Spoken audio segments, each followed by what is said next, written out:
Right here I have this 2-pack rechargeable headlamp. I'm gonna go ahead and open these up and show you everything it comes with, and then we're gonna try them out. So I just took everything out of the box here. You can see we have 2 separate headlamps right here. We have 2 separate charging cables, and these are USB to USB-C type charge cables.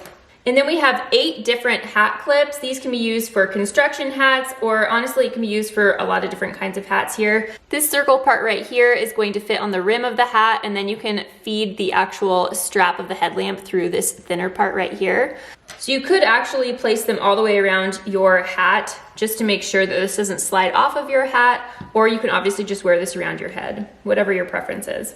So I'll just kind of show you up close some of the different buttons and the different features on here. We have the power button right here, and then we have the little sensor button. And this sensor button right here is going to be good for like turning it on the motion sensor mode, so that this side light will come on when it senses any motion. So that's kind of nice. So on this headlamp, we have this light right here, and then we have this strip light right here in the front. And then the charge port is right over here. I do like that this strap is nice and adjustable so that you can fit it over a larger helmet, for example, and you can tighten it just for your own needs. And it does have another adjustable piece right over on this side. Something that I think is kind of cool about this headlamp is that fully charged, you can actually use it for 2.5 up to 8 hours, depending on what mode you have it on. And so I'm just gonna push this power button so you can see the different modes once you turn it on. So I'm gonna push it once, and it's just gonna use the front part of this headlamp. And that's really actually nice and bright. When you push the power button the second time, it turns it onto a dimmer mode.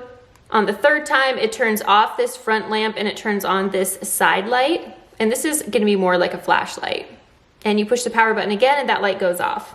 Something that I think is kind of cool, there's this little motion sensing light right here. So when you turn the power button on and then you push that motion sensing light, you can just use the movement of your hand to turn it on and off.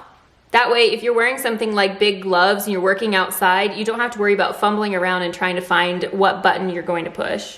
Okay, I'm gonna go ahead and try this on and see how it looks. So the main thing when you put this on is you just want this big strip light to be right in the front, because that's gonna be your main light. All right, perfect, so I'm gonna turn this on.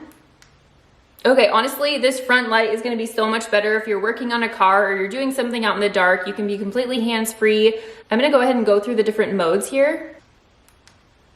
Okay, so this is dimmer, and this is the side light, which is really nice and bright as well. So I like that you have the 4 different modes. You have bright in the front, and then dim in the front, and then you have the bright and then the dim option for the little side light here. Now I'm gonna turn it on and turn on the motion sensing button. Okay, I honestly feel like that's gonna be so useful. Overall, this is staying on my head really nice and easy. It's not uncomfortable, which is a huge plus when you need that outdoor light anyways. And this is also very practical for whatever you might need this for.